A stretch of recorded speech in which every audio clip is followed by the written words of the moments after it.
pessoal, aqui é o Capitel. Você está no maior pré-ENEM do Brasil e nossa meta é aprovar o maior número de alunos este ano. Você é a nossa marca e faz parte deste projeto. Olá, seja bem-vindo ao melhor cursinho preparatório do Brasil. Eu sou o professor Gleison Versosa, vou ensinar para vocês português, redação e espanhol. Agradecendo ao Capitel e toda a equipe aqui do SCAC, vamos para a nossa primeira aula de redação. Nessa primeira aula de redação, pessoal, eu vou explicar para vocês uma coisa importantíssima que pouca gente leva em consideração, que é o seguinte: como funciona o processo para que a sua redação seja corrigida, tá? É importante que você saiba como funciona esse processo por causa do seguinte, tá? Quando você termina a sua redação, para onde que a sua redação vai? Quando você acaba de fazer o seu texto, o que acontece com ele desde a hora que você entrega lá para o sujeito que recolheu o seu texto até a hora que a nota aparece para você, tá? O que acontece é o seguinte: você necessitará saber como funciona mais ou menos esse processo, porque dentro da nossa metodologia nós vamos fazer com que você ganhe mais pontos por causa do processo de seleção. Ou seja, a partir do conhecimento de como funciona esse processo de correção da sua redação, vai ficar muito mais fácil para que você consiga trabalhar dentro dos meandros da correção. Quando você sabe como funciona, vai ficar mais fácil, digamos assim, a gente hackear esse processo de correção.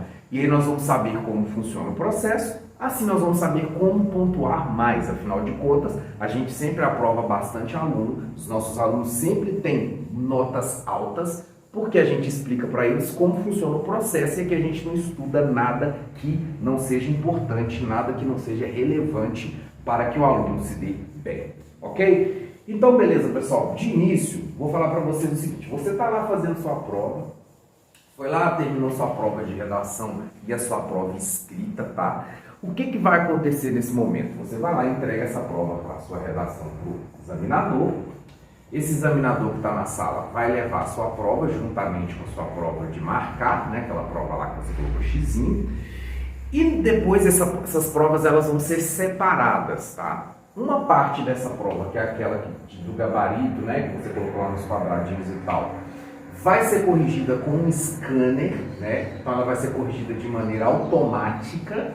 Já a sua prova de redação, essa é diferente, galera. Essa não é corrigida por um scanner, tá?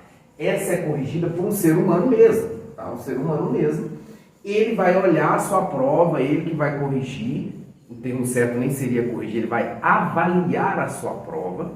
Então, um é feito de uma maneira mecânica, o outro é feito de uma maneira humana, tá? E aí já vai ter implicações, até mesmo na prova de marcar, quando lá te pedirem para que você coloque preenchido e tal, você tem que preencher o gabarito bem feito, porque isso ele vai ser lido de maneira mecânica.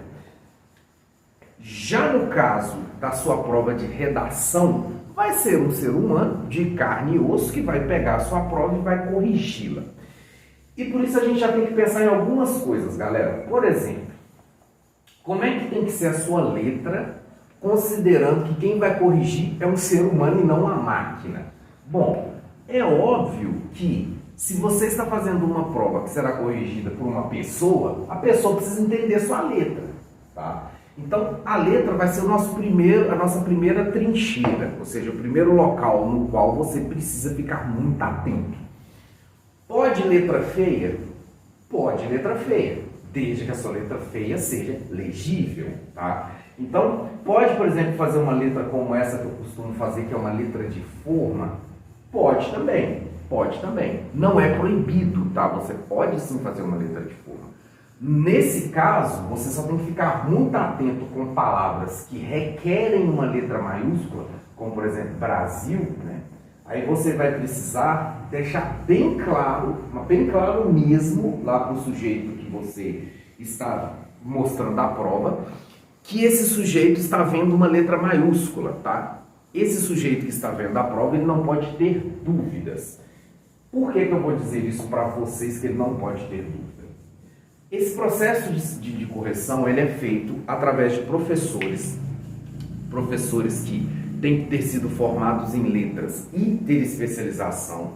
E esses professores passam por inúmeros processos seletivos, tá? E depois eles se tornam corretores. E como que essa prova chega para eles? Chega através do computador, tá? Ela é escaneada e na sequência ela é mandada para esses corretores, tá? E esses corretores, galera, recebem muito pouco. Eles recebem na faixa aí de R$3 por prova. Ou seja, é muito pouco dinheiro. E como é que esse corretor consegue ganhar uma graninha corrigindo a prova, considerando que é muito pouco dinheiro?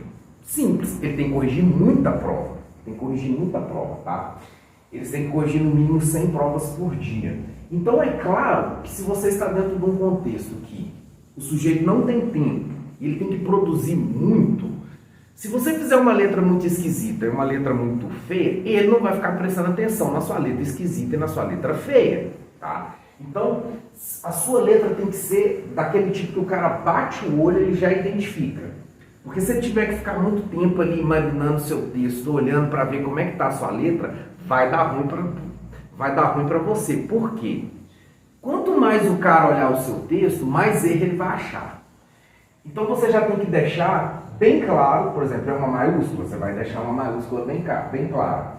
Você foi lá e vai escrever uma palavra com acento, né? Por exemplo, a palavra órgão. Um órgão de regulação, por exemplo. Você vai lá e vai escrever o acento certinho para o lado esquerdo, pro lado direito. Você não vai lá e fazer um acento, o caboclo fica na dúvida, tipo assim, mas para onde que está esse acento? Você não vai fazer isso. Porque se você fizer dessa forma, vai gerar dúvidas nele, e ao gerar dúvidas nele, para ele ganhar apenas R$3 nessa correção, vocês acham mesmo que ele vai ficar pensando se acertou, comparando com o outro? Não, ele vai considerar isso aqui errado e o problema é seu. Então, qual que é esse primeiro pulo do gato que a gente tem que ter nessa consciência na hora de fazer a sua redação? A primeira coisa que você tem que pensar é o seguinte: o corretor ganha muito pouco e ele não tem tempo, tá? Então, como ele não tem tempo e ganha muito pouco, se você ficar enrolando ele ou tentando enrolar ele, ele não vai ter a menor paciência com o seu texto, tá?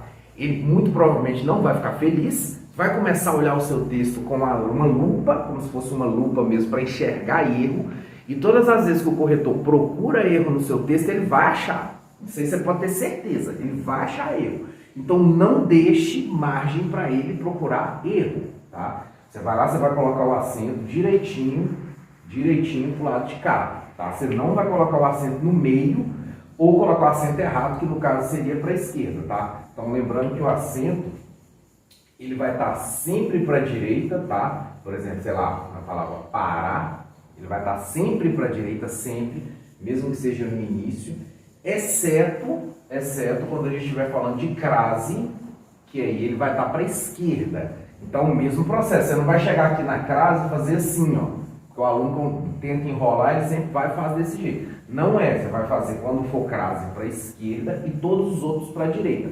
E você vai deixar bem claro para o examinador que você está acertando. Mesmo esquema o tio, né? Claro que, galera, o negócio não é tão assim, vamos dizer, radical. Você foi lá e colocou assim, tudo bem que o certo seria o tio ficar apenas, então, somente aqui, tá? Mas vamos supor que você fez assim, porque você normalmente já faz assim, ó. Aí tudo bem.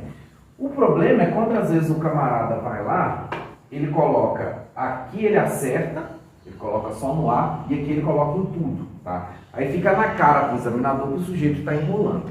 Quando isso acontece, existe uma probabilidade dele te considerar essa palavra errada. Não podemos fazer isso porque dentro do processo de correção, cada errinho conta. Nós vamos ver isso depois nas competências. Em cada competência é avaliada uma coisa, só que logo de cara a gente já tem que saber, cada errinho conta. Então, para evitar cada errinho, nós vamos evitar esses erros bobos, tá? Ok, então imagine o seguinte, nós estamos dentro de uma ideia de um processo de correção que ele tem que ser rápido e o cara ganha pouco.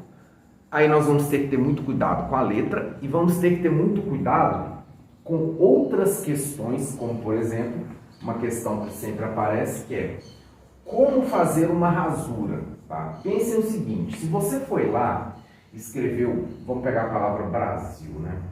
A palavra Brasil. Você foi lá e escreveu a palavra Brasil, só que você foi lá e escreveu com Z. Escreveu com Z, ó, Brasil com Z, você foi lá e escreveu errado. Na hora que você for fazer a rasura, tá? Você vem e simplesmente coloca um risco visível, que o examinador consiga perceber que você fez um risco e você está anulando a palavra. Aí, pessoal, tem uma coisa séria que é o que nós vamos falar um pouquinho mais na parte que a gente vai explicar sobre questões que zeram a sua redação. Você tem que tomar muito cuidado para evitar de fazer alguma coisa que possa ser interpretado como o famoso nada a ver. O que seria o nada a ver? Tem alunos e tem alguns professores mal informados que dizem o seguinte: não, quando você fizer isso aqui, você vem e coloca um parênteses na frente e diz errei, ou alguma coisa desse tipo. Nada disso é previsto na regra, nada disso. Inclusive, se você fizer isso, você vai tomar 0. Se você colocar lá errei, examinador, examinador considera tal coisa, você vai tomar 0. Então, nada disso aqui é previsto. Qualquer coisa, qualquer escripulia criativa que você imaginar, você não deve fazer. Você deve simplesmente ir lá e colocar um risquinho. Lembre que o princípio é, tempo do cara é curto e ele ganha pouco, então nós vamos facilitar ao máximo a vida dele, para que ele facilite a sua vida e para que ele te dê mais nota. Então, nosso objetivo é, pura, única e simplesmente, ganhar mais dinheiro, é só isso. Ganhar mais dinheiro no examinador e vocês ganharem mais pontos, obviamente, tá? Então, isso a gente vai ver mais detalhadamente na parte, quando eu for mostrar para vocês as questões que podem te levar ao 0, que são as questões que você deve, por definição, evitar, tá? Porque senão você vai tomar um 0, vamos dizer, de graça, né? Sem precisar de nada. Então, percebam o seguinte, o examinador recebeu lá a sua prova, vamos fazer uma provinha aqui, como se fosse a prova. Ele recebeu lá a sua prova, tá? Sua prova tá lá, bonitinha. E ele vai avaliar a sua prova, tá? Um erro muito comum que acontece quando a gente avalia a redação dos alunos, em cursinho principalmente, é quando a gente entrega para ele a redação, ele pega a redação e fala assim: professor, tem uma palavra errada aqui que você nem viu, você nem corrigiu. Porque a gente tenta imitar, simular, fazer igual o processo de correção para que a nota do aluno durante os simulados que a gente faz sejam bem parecidas com aquela que ele vai receber exatamente na hora da prova, tá? Claro, porque senão também não adianta nada. Se durante esse processo de treino a gente não avaliar da forma que é avaliada, o aluno vai acabar tendo uma impressão errada e depois, na hora que ele for tirar a nota, não vai ser a mesma nota, tá? Então, beleza, o cara vai lá, vai receber a sua prova escaneada, tá? E do lado, ele vai ter 5 elementos, tá? Depois nós vamos ver detalhadamente cada um deles. 5 elementos no qual ele vai avaliar a sua redação. Então preste atenção nas palavras, é avaliar, não é corrigir. Ele não vai corrigir sua redação palavra por palavra, erro por erro, não. Ele avalia a sua redação, tá? E esses itens, a grosso modo, não é exatamente assim, mas para entender que funciona, eles são divididos em 5 subitens, tá? Então, vamos lembrar, a redação do Enem vale 1000 pontos, tá? Desses 1000 pontos, eles são divididos em 5 itens, ou seja, cada um desses itens aqui vale 200 pontos, tá? E dentro desses 200 pontos, você vai ter a subdivisão. Então, esse aqui vai valer 40, esse aqui vai valer 80, esse aqui vai valer 120, esse 160 e esse 200. Tá? A grosso modo é assim. Então, você vai ter o examinador, quando ele pega a sua redação, vai ao mesmo tempo aparecer do lado para ele essas bolinhas aqui, que ele vai, dentro de cada item, vai clicar. Então perceba, você está aí, está estudando, está se esforçando, quer fazer faculdade, poxa, é o sonho da sua vida, legal. Para o examinador, são apenas 5 cliques. Ele vai dar 5 cliques ali e ali ele já resolveu a sua vida. Ele dá 5 cliques, ganhou os R$3 dele, gastou na média de 1 minuto para corrigir sua redação, clicou, o próprio sistema aqui já soma, ó, Se ele clicou 80, já aparece 80 aqui, 80, 80 aqui e tal, no final aparece a soma. O próprio sistema ele não se dá nem o trabalho de somar, né? Porque quando ele vai clicando o sistema aqui no final já soma. Depois ele já dá o Enter, sua redação desaparece, aparece outra para ele repete o processo, tá? É assim que funciona. Então como é que a gente tem que pensar isso? Como nós temos esses 5 elementos, tá? E cada um deles são trabalhados de maneira separada, a nossa meta é simplesmente nós vamos tentar pontuar o máximo possível em cada um desses itens. Porque no final das contas é a única coisa que importa, tá? Então, meu texto eu escrevo bem, meu texto tá bom, o pessoal sempre fala que eu tenho talento, esquece, não adianta. O seu texto só vai ser considerado bom dentro dos critérios. Tá? Você pode ser o melhor escritor do mundo. Se você não atender aos critérios, por exemplo, você é o melhor escritor do mundo, seu texto é maravilhoso, você sempre foi elogiado, mas você não coloca citação, por exemplo, que é no item 2, não adianta. Seu texto pode ser maravilhoso, mas você não colocou citação, então você no máximo vai ganhar 120 nesse item. Não importa se o seu texto é bom. Da mesma forma, às vezes seu texto pode ser um texto até ruim, um texto, assim, do ponto de vista de qualidade, que você não usa uma qualidade objetiva, né? Um texto que você lê e fala, caramba, esse texto está ruim, outro esse texto está bom. Se você achar que ele está ruim, às vezes pode ser que ele não esteja. Desde que você, e a gente vai ver alguns exemplos de texto aqui, aparentemente a pessoa escreve muito bem, aparentemente o texto é muito bom, mas esse texto não pontua. Por quê? Ele não está atendendo aos critérios. E o contrário também acontece. O contrário, às vezes você pega um texto e fala, nossa, mas esse texto está tão clichê, está tão repetitivo, está tão um texto dentro do modelinho. Como é que esse texto ganhou 800, às vezes 700? É porque ele foi atendendo os pré-requisitos, tá? Então, essa é a primeira mentalidade que eu quero que vocês comecem a ter, tá? O julgamento do seu texto, se ele é bom ou ruim, ele é um julgamento objetivo, tá? E tem que ser um julgamento objetivo, porque é um julgamento que vai acontecer dentro de um processo de correção que acontece em massa, tá? Nós estamos falando, pessoal, de milhões de candidatos do Enem.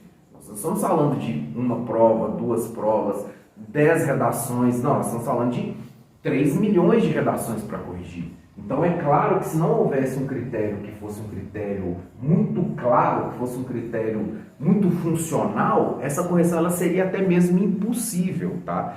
Então, para que aconteça de uma maneira funcional, é necessário que tenha critérios claros, e são esses critérios claros que a gente vai trabalhar aqui, tudo baseado dentro do material oficial da correção do Enem, tá? Que está aí disponível agora. O governo disponibiliza como é que é esse material que os examinadores trabalham para corrigir. Então nós vamos fazer tudo baseado nisso, de forma que não tem jeito de errar. Se você seguir, você vai ganhar ponto.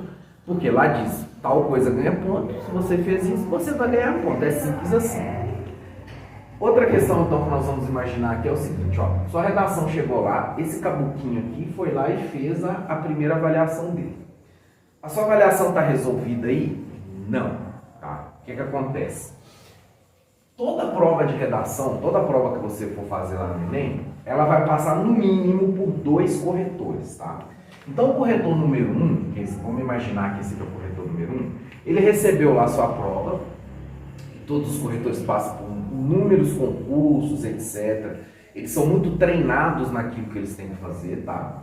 Então ele foi lá, corrigiu sua prova. Vamos exemplificar que esse cara aqui tenha te dado, sei lá, 500 na prova, na nota. Tá? Então esse aqui foi lá, corrigiu, clicou aqui, foi somando, deu 500 no total. Depois que isso acontece, essa mesma prova sua, ela volta para o sistema de correção. Tá? O sistema de correção gira ela de forma aleatória e faz cair em um outro corretor. Esse segundo corretor, esse outro corretor, ele não sabe a nota que esse primeiro deu. Já teve épocas que ele sabia, agora ele não sabe mais. Então a prova chega para ele lá como se fosse a primeira prova. Tipo assim, vamos dizer, ninguém viu a prova do cara ainda. Aí ele vai corrigir normalmente como se ele estivesse sendo o primeiro corretor. Na hora que essa prova aparece para ele, ele não sabia se ele vai fazer a correção dele normalmente. corretor 2, né? Estamos pensando aqui agora no corretor 2. Então, o corretor 1 deu 500, tá? Vamos imaginar que o corretor 2 tenha dado 580. Nesse caso, se nós temos uma diferença de apenas 80 pontos entre o corretor 1 e o corretor 2, a correção já está finalizada, o problema já está resolvido, e aqui nós vamos fazer a média, que eu acho, faltando assim um pouco a matemática, que dá 540, eu acho que deve ser isso. Então, na média aqui, a nota do caboclo vai ser essa, porque vai ser a nota do corretor número 1, do corretor número 2, face a média e chega-se a nota do sujeito, definitiva, que seria essa daqui. Nesse caso, sem problema. Essa diferença de 80 pontos, ela pode ser tanto para cima quanto para baixo, tá? Se a gente pegar o mesmo exemplo aqui, do corretor 1, que fez 500, tivemos o corretor 2, e esse corretor, vamos supor, a dele tenha sido 420, então, ó, aqui também nós temos uma diferença de apenas 80 pontos. Nesse caso aqui, eu acho que seria 460, não tenho certeza, mas seria, vocês entenderam que seria a média, a matemática não é forte aqui. Então, a média seria 460. Então, note que deu 80 pontos de diferença, game over. Está resolvido. Se deu 80 pontos de diferença, você vai simplesmente pegar essa nota do cara, fazer a média, pronto, acabou. Aqui já está o resultado definitivo, foi para o sistema, a prova não volta mais. Porém, pode acontecer o seguinte caso, que o primeiro corretor foi lá, deu 500. O primeiro vai deu 500. Só que o segundo pode ter vindo, vamos supor, e ter dado 600. Aí agora, ó, notem, já deu 100 pontos de diferença, já não deu mais 80 pontos de diferença. Então, nesse caso, não pode fazer a média aqui e já resolveu o problema, não pode. Nesse caso, quando isso acontece, vai para o terceiro corretor, tá? Que agora também ele já não vê mais a nota dos outros dois, vai para o terceiro corretor, ele não vai saber isso aqui, e aí ele vai corrigir normalmente, e aí vai repetir-se o sistema dos 80 pontos. Só que agora os 80 pontos vai ser ou esse ou esse.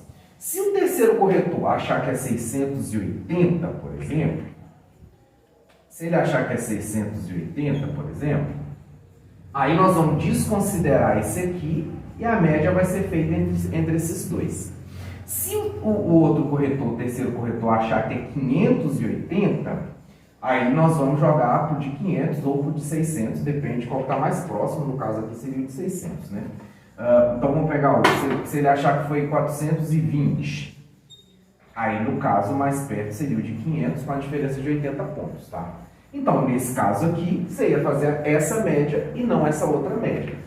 Porque qual que é o princípio? A diferença tem que ser de 80 pontos, tá? Entre os dois corretores, a diferença máxima de notas não pode variar de 80 pontos, que se você for olhar aqui, ó, seria de 2 níveis, praticamente, né? Seria de 2 níveis. Aqui, ou seja, seria se um marcou aqui e o outro marcou aqui, por exemplo. Então, assim, é uma diferença muito curta, uma diferença muito pequenininha de avaliação, tá? Então, assim, por isso que muitas vezes o aluno pergunta, eu posso entrar com recurso, eu posso fazer um requerimento para que a minha redação seja avaliada de novo?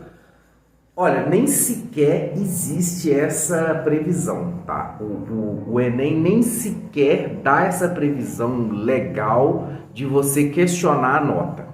Porque o processo é tão bem feito, o processo é tão criterioso, que nem adianta você pensar, falar assim, poxa, eu vou entrar com recurso, a minha nota está errada. Muito difícil, muito difícil. Para sua nota ser avaliada errado, tem que ter acontecido uma conjunção de planetas quase astrológica, apocalíptica, que, assim, é um corretor que estava corrigindo 3 horas da manhã, aí o outro estava na praia, comendo caranguejo, aí os dois erraram. Isso é muito difícil de acontecer, é muito difícil de acontecer, tá? Então isso não vai acontecer. Agora vamos supor que esse carinha aqui deu 500, esse carinha aqui deu 600. Agora vamos supor que esse terceiro, a gente primeiro considerou o primeiro cenário, no qual haveria apenas 80 pontos de diferença. Agora vamos supor que esse terceiro caboquinho vem aqui e fala assim, negativo. Essa redação não é 500, não é 600, ela é 700. Aí o negócio complicou agora, porque olha só, não temos 80 pontos de diferença em nenhum dos casos, Então como é que faz nesse caso aqui? Nesse caso, todas as 3 notas são desconsideradas, tá? E aí a prova vai para uma 4ª correção. Nessa 4ª correção, não é mais o examinador sozinho que está fazendo, tá? Nessa 4ª correção, tem um comitê, né, então um conclave lá de corretores, vai juntar eles vão pegar a prova, vai projetar a prova e vai falar, e agora? O que a gente faz com essa prova? É um negócio muito raro, acontece às vezes? Sim, acontece, né? Mas no universo de 3 milhões de provas, você vai ter algumas provas que o pessoal vai bater cabeça, não vai saber como é que classifica ela. E esse comitê, ele é soberano. Por quê? Porque são esses caras que criam a regra. Então, assim, eles são os caras que inventam a regra. Então, se tiver algo ali que não conseguiu ser dirimido, que não conseguiu ser resolvido com 3 corretores diferentes, muito provavelmente, ou é alguma coisa que não está na regra, ou é um aluno que fez um texto muito esquisito, muito fora da curva, que ninguém soube como classificá-lo. E aí, esse grupo aqui, ó, eles têm o poder para dizer, não, essa redação eu acho que ela é 1000, eu acho que ela é, sei lá, 1000, eu acho que ela é 200, sei lá, esse grupo aqui, o que ele decidir, está decidido, tá? Porque isso aqui tudo é jogado no lixo, e nessa 4ª correção, eles dizem, não, eu quero que essa redação seja X, porque nós achamos que a nota dessa redação é X. Então, esse é um dos motivos pelos quais você não pode entrar com recurso, eles nem sequer aceitam isso. Porque você imagina, já passou por todo... Aliás, o próprio corretor, para ele chegar aqui, já é um processo longo, muito longo. Que ele tem que fazer curso, fazer prova. Quando ele começa a corrigir todos os dias, ele pode ser mandado embora, desde que a correção dele, se a correção dele ficar dando muita diferença. Ou seja, o processo é muito criterioso.